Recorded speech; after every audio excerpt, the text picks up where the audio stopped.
함께 자도신경으로 신앙 고백하시겠습니다. 나는 전능하신 아버지 하나님 전지의 창조주를 믿습니다. 나는 그의 유일하신 아들 우리 주 예수 그리스도를 믿습니다. 그는 성령으로 잉태되어 동정녀 마리아에게서 나시고 본디오 빌라도에게 고난을 받아 십자가에 못 박혀 죽으시고 장사된 지 사흘 만에 죽은 자 가운데서 다시 살아나셨으며 하늘에 오르시어 전능하신 아버지 하나님 우편에 앉아 계시다가 거기로부터 살아있는 자와 죽은 자를 심판하러 오십니다. 나는 성령을 믿으며 거룩한 공교회와 성도의 교제와 죄를 용서받는 것과 몸의 부활과 영생을 믿습니다. 아멘.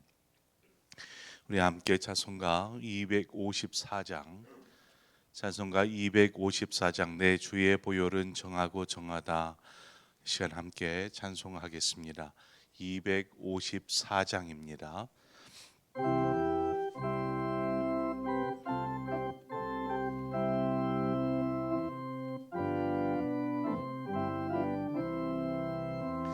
내 주의 보혈은 정하고 정하다 내 죄를 정케 하신 주 날 오라 하신다. 내가 주께로 지금 가오니 십자가의 보혈로 날 씻어 주소서. 약하고 추해도 주께로 나가면 힘주시고 내 처함을 곧 씻어 주시네. 내가 주께로 지금 가오니 십자가의 보혈로 날 씻어 주소서. 날 오라 하심은 온전한 믿음과 또 사랑함과 평안함 다 주려 함이라. 내가 주께로 지금 가오니 십자가의 보혈로 날 씻어 주소서. 큰 죄인 복받아 살 길을 얻었네. 한없이 넓고 큰 은혜 베풀어 주소서. 내가 주께로 지금 가오니 십자가의 보혈로 날 씻어 주소서. 그 피가 맘속에 큰 증거 됩니다. 내 기도 소리 들으사 다 허락하소서. 내가 주께로 지금 가오니 십자가의 보혈로 날 씻어 주소서. 아멘.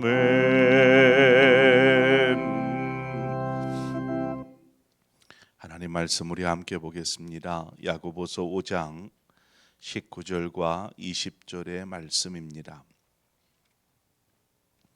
야고보서 5장 19절과 20절의 말씀을 우리 함께 한 목소리로 합독하겠습니다. 19절과 20절입니다. 내 형제들아 너희 중에 미혹되어 진리를 떠난 자를 누가 돌아서게 하면 너희가 알 것은 죄인을 미혹된 길에서 돌아서게 하는 자가 그의 영혼을 사망에서 구원할 것이며 허다한 죄를 덮을 것임이라. 아멘. 초대교회 당시에 복음을 듣고 예수 그리스도를 주라 이렇게 고백한 사람들, 그러한 성도들이 있었습니다. 그러한 성도들이 신앙을 버리고 이제 떠나버린 것이죠. 그러한 경우가 많이 있었습니다. 일반적으로 어떤 경우에 그렇게 신앙에서 떠나버리는가 봤더니 세상에 미혹되어서 세상으로 떠난 사람들, 유대교에서 기독교로 개종을 했다가 다시 유대교로 개종해서 돌아가 버리는 사람들, 또 헛된 이단 사상에 빠져서 그렇게 진리에서 떠나버리는 경우들, 이러한 경우들이 보통 일어났습니다. 그런데 초대교회에 일어나는 그러한 일들이 오늘날에도 동일하게 일어나지 않습니까? 신앙생활을 하다가 세상으로 떠나버리는 사람들, 신앙생활을 하다가 다른 종교를 갖는다거나 혹은 이단에 빠진다거나 그렇게 해서 신앙을 잃게 되는 경우들을 우리는 또 보게 됩니다. 야고보는 이렇게 예수 그리스도로부터 떠난 자들을 뭐라 이렇게 표현하냐면 미혹된 자, 미혹되었다 이렇게 표현을 하고 있습니다. 여기서 미혹되었다라는 말은 올바른 길을 벗어나서 방황을 하는 것입니다. 이제 길이 아닌 곳에서 방황을 하는 것이죠. 그것이 바로 미혹되었다라는 표현인데 지금 야고보가 그 말을 하는 것입니다. 신앙생활을 시작했어도 믿음 안에서 바로 서지 않고 그렇지 못하면 흔들리거나 넘어져 버리기 십상입니다. 그래서 우리는 신앙과 믿음 안에 진리 가운데 바로 서 있어야 합니다.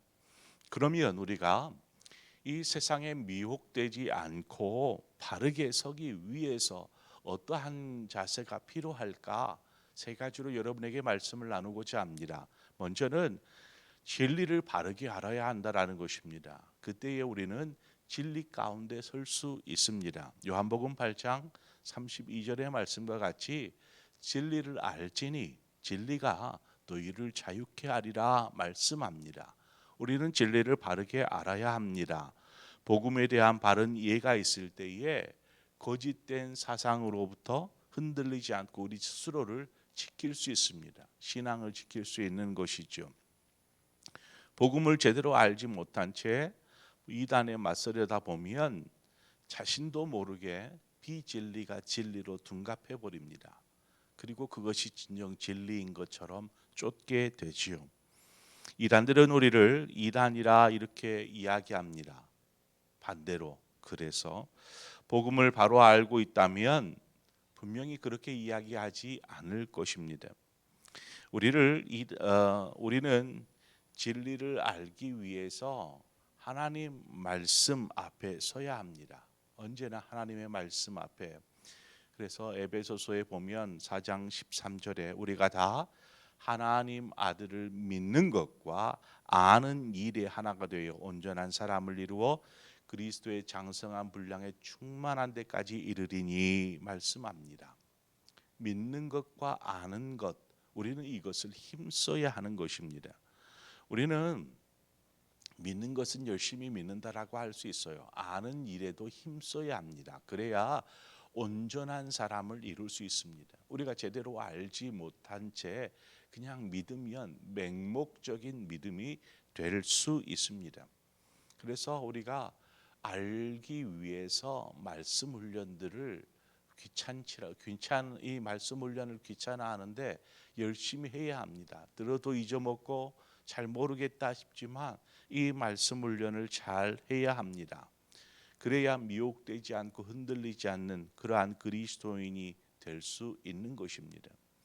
그래서 말씀을 읽고 말씀을 묵상하는, 그렇게 우리는 끊임없이 말씀을 읽고 묵상해야 합니다. 이것도 아니라면 말씀이라도 잘 들어야 합니다. 말씀을. 또 우리를 흔들리지 않게 하기 위해서는 말씀을 잘 듣되 그냥 듣는 것으로만 끝내지 말고, 읽는 것으로만 끝내지 말고 이것을 삶으로 살아내는 것입니다. 즉 말씀을 듣고 행하는 것이지요. 야고보가 강조하는 것이 무엇이었습니까? 우리가 야고보서 이제 마지막 구절에 왔는데, 야고보가 강조하고 있는 것은 가장 중요한 구절이라 할 수 있는, 행함이 없는 믿음은 죽은 믿음이라 말하지 않았습니까? 그리스도인이 믿는다고 하면서 자기 마음대로 산다라면 그것은 제대로 믿는 삶이라 이렇게 이야기할 수 없습니다. 삶에서 말씀이 경험되지 않으면 우리는 믿음이 흔들릴 수밖에 없습니다. 주변 상황이나 환경에 믿음이 흔들릴 수밖에 없습니다. 하지만 말씀이 삶을 통하여서 경험되어질 때에 결코 그런 흔들리지 않습니다. 그러므로 말씀으로 사는 훈련을 하십시오. 말씀에 순종하는 훈련을 하십시오. 그러면 여러분은 결단코 진리 가운데서 떠나지 아니하고 또 미혹되지도 않고 흔들리지도 않을 것입니다. 말씀이 경험되어지면. 그래서 조그마한 바람에도 쉽게 흔들리고 넘어지는, 이 말씀이 경험되어지지 않기 때문에 그렇습니다. 행하지 않기 때문이죠. 그래서 마태복음 7장에서 주님은 이러한 비유를 말씀하시지 않습니까? 그러므로 누구든지 나의 이 말을 듣고 행하는 자는 그 집을 반석 위에 지은 지혜로운 사람 같으리니, 비가 내리고 창수가 나고 바람이 불어 그 집에 부딪히되 무너지지 아니하나니 이는 주추를 반석 위에 놓은 까닭이요. 이 무슨 말입니까? 반석이, 든든한 반석 위에 집을 지으면 결코 흔들리지 않는데 그 반석이 무엇입니까? 말씀을 듣고 행하는 삶이라, 이렇게 주님 말씀하시지 않았습니까? 말씀을 듣고 순종하는 사람은 험담이나 불평의 소리에도 동요하지 않습니다. 여러분, 교회에 대한 불평이나 어떤 목사에 대한 험담을 듣거든 그냥 물리쳐 버리시기 바랍니다. 그것은 이단이 가장 좋아하는 방식입니다. 교회를 험담하고 사람에게 대하여서 불평하는 그러한 것은 이단이 가장 좋아하는 것입니다. 누가 그런 말을 하거든 단호하게 대처하시기 바랍니다. 그냥 그런갑다 하고 끄떡끄떡 동의하지 마시고 단호하게 대처하십시오. 이단을 상대하듯이 대처하십시오. 누가 교회에 대해서 뭐라고 하면 그렇게 대처하십시오. 목사에 대해서 험담을 늘어놓으면 대처하십시오. 그것은 우리의 믿음을 흔들어 놓으려는 사탄의 괴계와 같습니다. 우리는 오직 말씀만을 붙잡고 말씀대로 행하는, 담대하게 믿음 안에 서는 사람이 되어야 합니다. 또 그리스도인이 쉽게 흔들리는 경우는 환난과 시련이 닥쳤을 때입니다. 삶의 위기가 찾아오면 누구나 염려하고 근심하면서 믿음이 흔들리기 시작합니다. 내가 하나님을 그렇게 믿었는데 왜 내 삶에 위기가 찾아오지, 어려움이 찾아오지라는 그러한 마음이 알게 모르게 여기 마음속에서 시작이 되는 것이죠. 로마서 8장 35절은 우리에게 권면하기를 이렇게 말합니다. 누가 우리를 그리스도의 사랑에서 끊으리요? 환난이나 공고나 박해나 기근이나 적신이나 위험이나 칼이랴. 그 다음 구절에 가보면 이 모든 일에 우리를 사랑하시는 이로 말미암아 우리가 넉넉하게 이기느니라. 바로 믿음으로 예수 그리스도의 사랑과 그 은혜로 우리는 이 땅의 어려움을, 환난을, 위기를 넉넉하게 이길 수 있더라 하는 것입니다. 분명히 당장은 힘들고 어렵습니다. 눈앞이 캄캄해지는 것 같고, 하지만 우리가 믿음 안에 서 있다면 주님께서 우리로 넉넉하게 이기게 하여 주실 줄 믿습니다. 바로 그 믿음으로 서면 결코 우리는 신앙에서 떠나지 않습니다. 흔들리지 않을 수 있습니다. 이 세 가지만 지켜도 우리는 결코 세상의 것에 미혹될 수 없습니다. 도리어 미혹된 자들을 주께로 인도하는, 주께로 돌아오게 하는, 구원하게 하는 일을 우리는 하여야 합니다.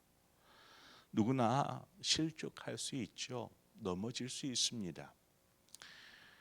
하지만 실족한 일을 향하여서 우리가 돌을 던진다거나 혹은 비난할 것이 아니라 끝까지 돌아올 수 있게 해야 하는 것이죠. 그러기 위해 힘써야 하는 것입니다. 오늘 본문 20절에 보니까 너희가 알 것은 죄인을 미혹된 길에서 돌아서게 하는 자가 그의 영혼을 사망에서 구원할 것이며 허다한 죄를 덮을 것임이라 말합니다. 하나님께서 천하보다 귀하게 여기는 영혼을 우리가 그들을 향하여서, 그 영혼들을 향하여서 어떻게 말할 수 없는 것이죠. 그러므로 만약 이제 떠날 때에는 어떻게 우리가 할 수가 없지만 돌아오거든 회개하여서 돌이키고 내가 잘못했습니다, 하나님 앞에 범죄하였습니다, 이렇게 해서 다시 돌아오거든 어떠한 죄나 흠이 있더라도 우리가 사랑으로 보듬어 줄 수 있어야 하는 것입니다. 왜요? 사랑은 허다한 죄를 덮을 수 있기 때문에 그렇습니다. 우리 안에 바로 그 마음이 필요합니다. 오늘 야고보서를 마무리하면서 우리의 삶이 믿음 안에 흔들리지 않고 더욱 견고하게 서서 로마서의 말씀과 같이 형제들아 너희가 믿음 안에서 견고하며 흔들리지 말고 더욱 주의 일에 힘쓰는 자들이 되라, 이렇게 말씀하시지 않습니까? 우리는 결코 믿음 안에서 흔들리지 않고 어렵고 힘든 때일수록 또 믿음 안에 굳게 서서 이렇게 한 걸음씩 한 걸음씩 믿음으로 살아가고 승리하시는 우리 상봉의 모든 성도님들 되시기를 주님의 이름으로 축원을 드립니다. 기도하겠습니다. 좋으신 아버지 하나님, 은혜와 사랑을 감사합니다. 예수를 믿던 사람이, 그렇게 열심히 믿던 사람들이 어느 순간인가 믿음에서 저만치 멀어지고 또 믿음에서 떠나 또 방황을 하고 진리를 어디에서가 진리인지 알지를 못한 채 그렇게 진리에서 떠나버린 사람들이 있습니다. 혹 우리 주변에 그러한 사람은 없습니까? 지금 멀찍이 떨어져서 방황하고 있는 사람은 없습니까? 주여 찾아가 주시고 저들이 믿음 안에 서게 하여 주옵소서. 헛된 생각, 헛된 사고에 빠져서 하나님, 저들이 예수 그리스도로부터 멀어져 있지는 않습니까? 아니면 코로나라는 지금의 그 위기 환경 가운데서부터 이 환경으로 인하여서 예수 그리스도로부터 멀어져 있지는 않습니까? 아버지, 돌아오게 하여 주옵소서. 믿음 안에 굳게 서게 하여 주옵소서. 어떠한 상황에서도 흔들리지 않는 믿음의 사람으로 세워 주옵소서. 그래서 주님의 그 사랑 안에 거하며 그라에서 든든히 이 때를 또 이겨내고 승리하는 우리 사랑하는 모든 상봉의 성도들 되게 하여 주옵소서. 예수 그리스도의 이름으로 기도하옵나이다. 아멘. 오늘 이 시간에 우리가 함께 우리 선교사님들을 위해서 함께 기도하도록 하겠습니다. 우리 교회가 돕는 여러 선교지들이 있죠. 국내 선교지들, 개척교회들, 도서교회들, 농촌 시골 교회들, 우리가 이 교회들을 위해서 기도해 주시기를 바라고 또 해외 선교지를 위해서 선교사님들을 위해서 기도해 주시기를 바랍니다. 뿐만 아니라 저 북녘 땅을 위해서 기도해 주십시오. 하나님의 뜻하신 바에 따라서 복음이 흘러가는 데 부족함이 없도록 인도하여 주옵소서.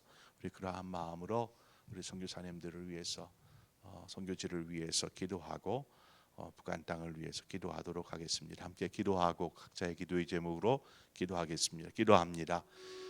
주신 아버지 하나님 은혜와 사랑을 감사합니다.